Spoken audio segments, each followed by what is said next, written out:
Assalamualaikum warahmatullahi wabarakatuh.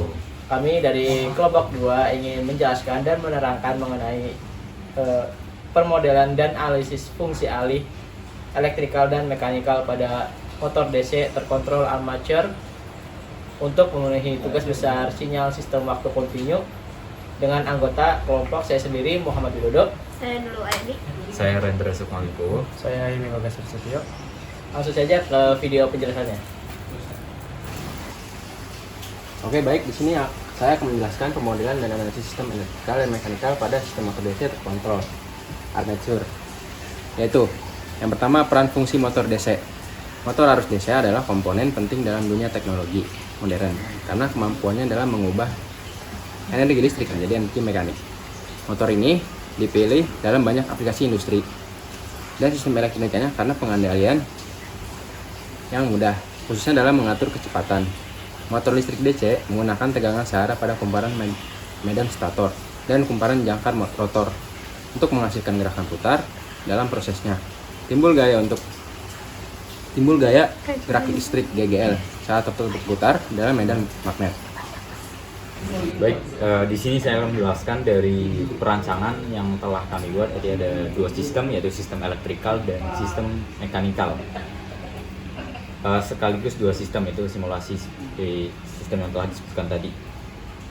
Rangkaian simulasi ini menggambarkan sistem motor DC dengan pengendalian tegangan armature yang mengintegrasikan aspek elektrikal dan mekanikal dalam satu sistem kendali.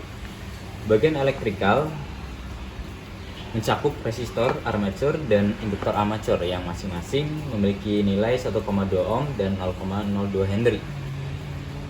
Resistor dan induktor ini menghasilkan torsi melalui arus armature, sedangkan tegangan balik elektromagnetik ini muncul proporsional terhadap kecepatan poros motor. Bagian mekanikal menunjukkan konversi energi listrik menjadi energi mekanik untuk memutar beban dengan mempertimbangkan inersia atau yang dalam satuannya Jm dan redaman viskus yaitu Bm. Simulasi ini bertujuan menganalisis pengaruh tegangan input terhadap kecepatan sudut keluaran motor. Sekian dari penjelasan perancangan sistem, simulasi sistem. Selanjutnya akan dijelaskan oleh kawan saya. Baik, di sini saya akan melanjutkan penjelasan dari rekan-rekan saya. Yang ketiga itu ada konstruksi fisik motor DC. Nah, motor DC sendiri ini secara fisik kumparan jangkar atau armature motor DC dipasang dalam slot pada batang silinder yang disebut jangkar. Nah, motor DC ini dapat berputar bebas. Medan magnet yang dihasilkan oleh magnet permanen atau elektromagnet diletakkan pada casing luar motor atau stator yang berada di bawah ini. Nah, komutator sebagai cincin tersegmentasi berputar bersama jangkar atau armature, sedangkan sikat tetap diam dan menjaga kontak listrik. Sistem ini memastikan arus selalu mengalir dengan arah yang sesuai untuk menjaga kelangsungan putaran motor. Nah, penjelasan tersebut merupakan konstruksi fisik untuk motor DC. Nah, sesuai dengan judul yang kami angkat, di sini saya akan menjelaskan kenapa sih kami mengangkat sistem armature control DC motor. Nah, ternyata sistem armature control DC motor ini memiliki pengaturan kecepatan yang efektif pada motor DC. Nah, armature control DC ini akan mengatur tegangan yang diberikan ke kumparan jangkar sambil menjaga medan magnet tetap konstan. Nah, semakin besar tegangan pada armature, maka semakin tinggi arus jangkar sehingga torsi dan kecepatan meningkat. Nah, keunggulan metode ini adalah kecepatan motor dapat dikontrol dengan cepat dan halus. Dalam aplikasi modern, sistem armature control DC sering dilengkapi dengan kontrol umpan balik atau feedback untuk menjaga kestabilan kecepatan meski terjadi perubahan beban. Baik, di sini saya akan menjelaskan latar belakang dari sebelumnya yang telah dijelaskan dari teman saya. Bagaimana sih prinsip kerja dari motor DC ini? Motor DC bekerja berdasarkan interaksi medan magnet dengan arus listrik yang mengalir dalam kumparan. Komponen utamanya meliputi stator, yaitu penghasil medan magnet.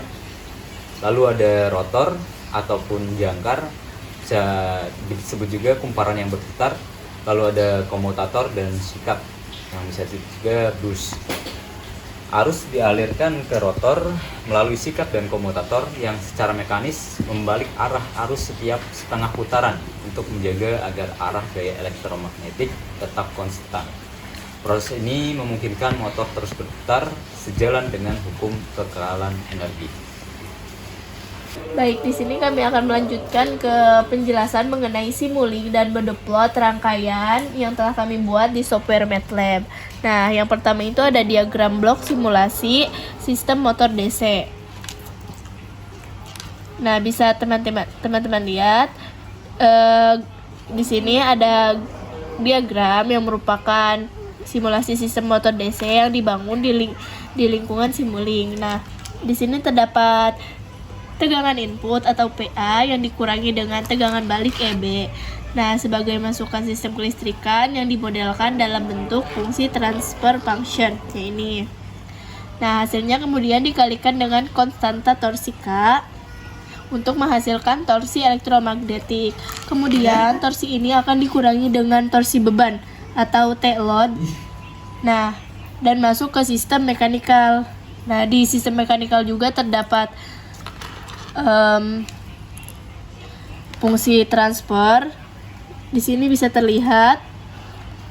Lalu fungsi transfer ini akan menghasilkan kecepatan sudut. Nah, kecepatan sudut tersebut dikalikan dengan konstanta K untuk menghasilkan kembali tegangan balik EB sebagai bagian dari sistem umpan balik atau feedback. Nah, untuk outputnya sendiri bisa dilihat di scope. Ketika gitaran, maka outputnya akan terlihat. Untuk penjelasan output akan dijelaskan oleh teman saya. Baik, di sini saya akan menjelaskan output dari blok diagram yang sudah dijelaskan dari kawan saya tadi. Ini untuk grafik yang pertama adalah grafik speed.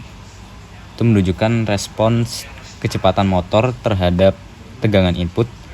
Kurva naik eksponensial dari 0 hingga mendekati nilai steady state atau kondisi tunak, menandakan motor mengalami percepatan awal dan mencapai kecepatan stabil.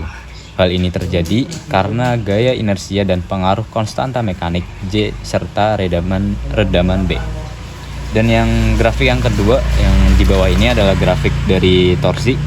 Ini menunjukkan torsi motor yang awalnya tinggi sekitar 0,07 Nm, kemudian menurun secara eksponensial. Torsi tinggi di awal disebabkan arus jangkar yang besar saat back EMF masih rendah atau tegangan medan elektromagnetik. Seiring kecepatan naik back EMF, tegangan balik dari armature ini sama dengan konstanta E dikali W itu meningkat, sehingga arus berkurang dan torsi ikut menurun. Jadi hubungan dari kedua grafik ini sesuai dengan karakteristik motor DC armature control, di mana kecepatan meningkat serta torsi menurun secara alami hingga sistem mencapai kesetimbangan dinamis. Simulasi ini berhasil memodelkan dinamika motor DC dengan baik, memperlihatkan interaksi antara kecepatan, torsi, arus, dan tegangan balik. Baik, di sini saya akan menjelaskan bode diagram, yaitu grafik paling atas adalah plot magnitude dalam dB yang menunjukkan hubungan antara tegangan input dan kecepatan motor. Pada frekuensi rendah, magnitude bernilai mendekati 0 dB, yang berarti sistem merespon tegangan input secara penuh tanpa banyak pelemahan. Namun ketika frekuensi meningkat, magnitude mulai menurun, menunjukkan bahwa sistem mulai melemah. Sinyal input berfrekuensi tinggi ini sesuai dengan karakteristik sistem motor DC yang bersifat low pass, yaitu hanya meneruskan sinyal rendah dan meredam sinyal frekuensi tinggi. Untuk grafik yang kedua adalah plot fase dan tegangan input terhadap kecepatan motor. Awalnya fase bernilai 0 derajat lalu menurun secara bertahap hingga mendekati minus 90 derajat saat frekuensi meningkat. Penggunaan ini mencerminkan adanya keterlambatan fase dalam respon sistem terhadap input. Artinya, semakin tinggi frekuensi sinyal input, semakin besar keterlambatan antara input dan respon kecepatan motor. Untuk grafik 3 dan keempat, disediakan untuk menampilkan magnitude dan fase dari sinyal torsi terhadap tegangan input. Tetapi saat ini keduanya kosong, tidak ada garis yang terlihat karena output torsi gain 2 belum dimasukkan ke dalam konfigurasi sistem linear saat proses analisis dilakukan. Jadi hanya respon terhadap kecepatan gain 1 yang divisualisasikan, sementara torsi belum terhubung secara matematis untuk dianalisis dalam bode diagram ini. Oke, dari dua model sistem yang telah kita buat, itu adalah model kelistrikan dan model mekanik, itu berupa motor. Nah, dari model tersebut kita bisa mencari kecepatan dari si motor tersebut dengan cara kita pertama kita menggunakan model kelistrikannya itu dengan hukum Kirchhoff, yaitu EAT ini adalah tegangan dari tegangan sumbernya, lalu resistansi dengan arus plus induktasi dengan arus plus ini tegangan baliknya, itu RA IAT plus LA DIAT per DT plus EBT. Lalu kita juga mencari model mekaniknya, yaitu TM ini adalah torsi, dimana J kali D omega M T per DT plus B ini friksi viskosa kali omega M MT. Nah, J ini adalah momen inersia. Lalu TM ini bisa diartikan menjadi KT kali IAT. Lalu kita transformasikan dengan Laplace dengan asumsikan kondisi awal adalah 0. Nah, untuk model kelistrikan kita ubah IAT itu menjadi I besar, itu sama-sama arus, baik ini ataupun ini, yaitu resistansi dikali arus plus induktansi. Nah, ini juga karena arus kita ubah jadi IAS. Nah, jadi induktansi dikali arus plus KE omega M. Itu adalah tegangan balik, bentuk lain dari ini. Lalu di model mekaniknya itu KT seperti yang tadi sudah saya jelaskan, TM ini bisa berubah menjadi KT di dalam transformasi Laplace. JS omega M S plus B omega M S. Nah, setelah kita mentransformasi dari kedua model tersebut, nah pada transformasi dari mekanik ini kita eliminasi IAS ini agar hanya ada hubungan dari tegangan dan juga kecepatan. Nah, kecepatan itu adalah Ohm ms ini ya. Jadi untuk menghilangkan ini kita pindahkan KT ini menjadi pembilang dari persamaan, ya, maka bentuknya akan menjadi IAS sama dengan JS omega M S plus B omega MS per AT. Lalu substitusikan ke model kelistrikan, kita gabungkan model mekanik yang sudah dieliminasi IAS-nya ke model kelistrikan, maka bentuknya akan menjadi EAS sama dengan RA dalam kurung JS plus B per KT omega S plus LAS dalam kurung JS plus B per KT omega M S plus KE omega M S. Lalu faktorkan omega MS ini, maka persamaannya menjadi EAS RA dalam kurung JS plus B per KT plus LAS dalam kurung JS plus B per KT plus KE omega M per S. Lalu bentuknya dari persamaan ini kita turunkan menjadi dalam kurung RA dalam kurung JS plus B per KT plus LAS dalam kurung JA plus B per KT plus KE omega MS. Lalu kita kali silang seperti kali pelangi lah. Jadi ini kali dengan ini, lalu ini kali dengan ini, lalu pokoknya kali ulang itu, maka bentuknya akan menjadi, harus dulu,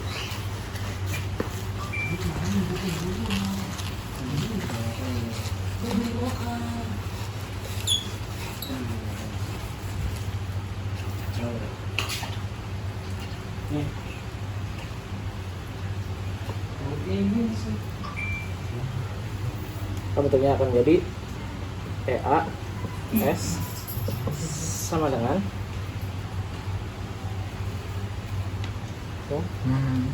RA plus RS per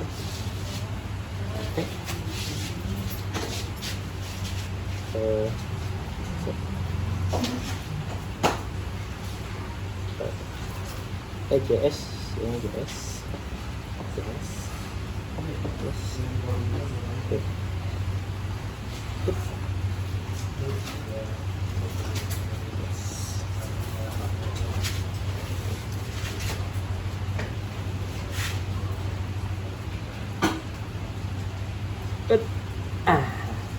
Maka persamaannya akan menjadi seperti ini. Lalu kita sederhanakan lagi menjadi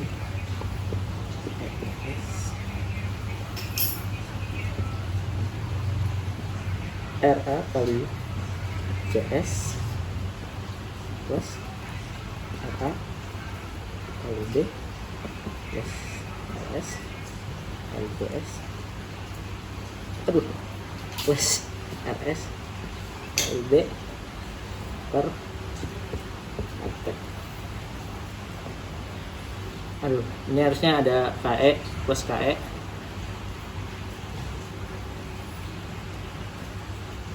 lo sama GMS, karena tidak muat ya kita asumsikan menjadi seperti itu.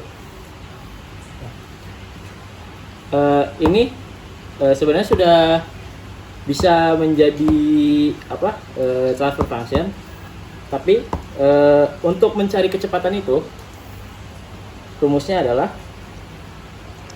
kecepatan omega ms, kita pindahkan yang omega ms di sini per ini tegangan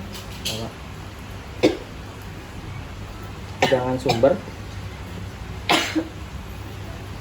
kita tulis ini bagi awal RA JS plus RA B plus SJS plus RS B per RT. Nah, ini adalah bentuk dari fungsi alih atau transfer function dari untuk mencari kecepatan. Sebelumnya tadi ada yang kurang, seharusnya kita susun dulu perkalian silang tadi menjadi seperti ini, lalu kita kalikan pembilang dengan KT agar KT yang di sebelah sini hilang, dan setelah kita kalikan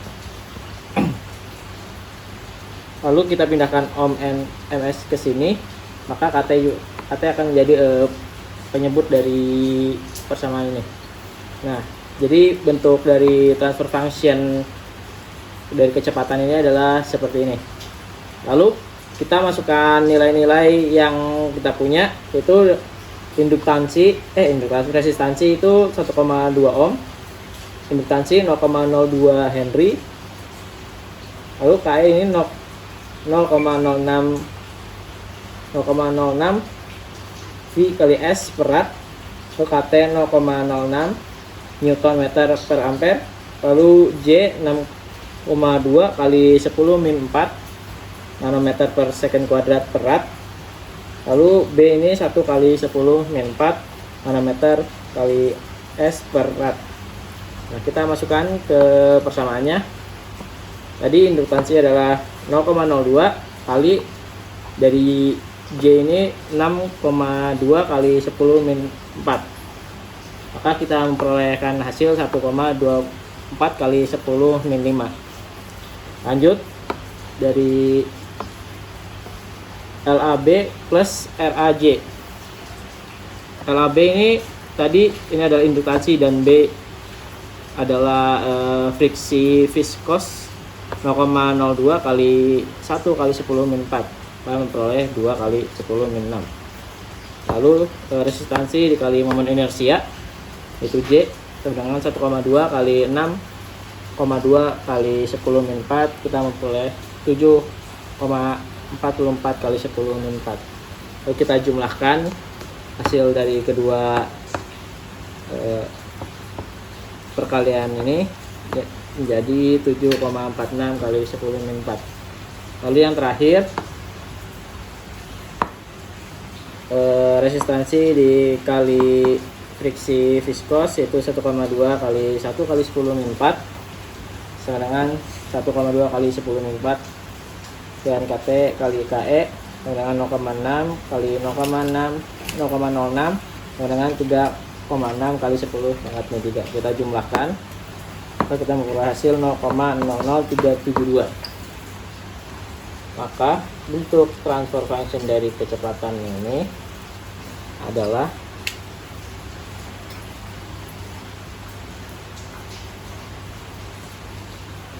satu koma 24 kali 10 min 5 terus 7,46 kali 10 min 4 S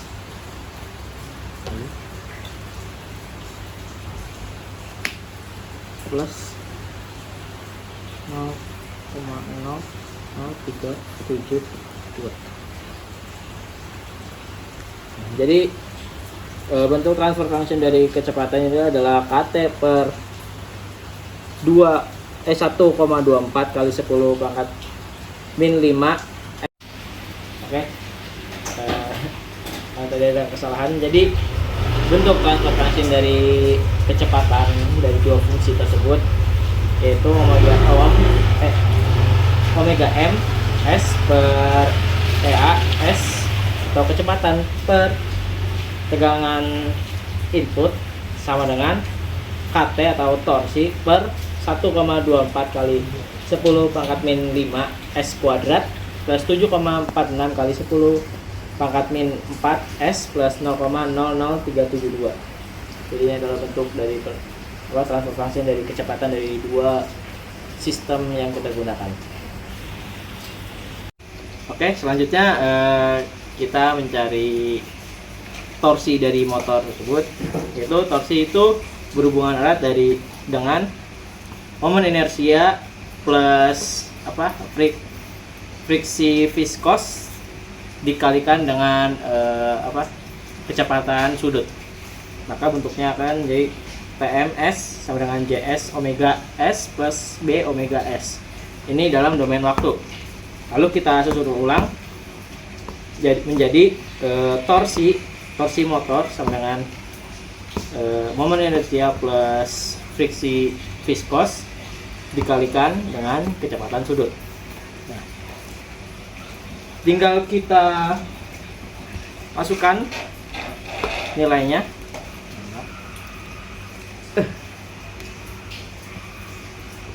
Itu JS itu 6,2 kali 10 min 4 plus 1 kali 10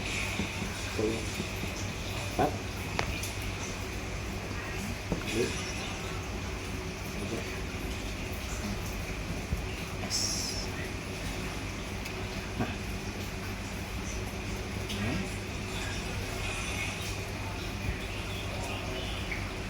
7,2 kali 10 4 juga.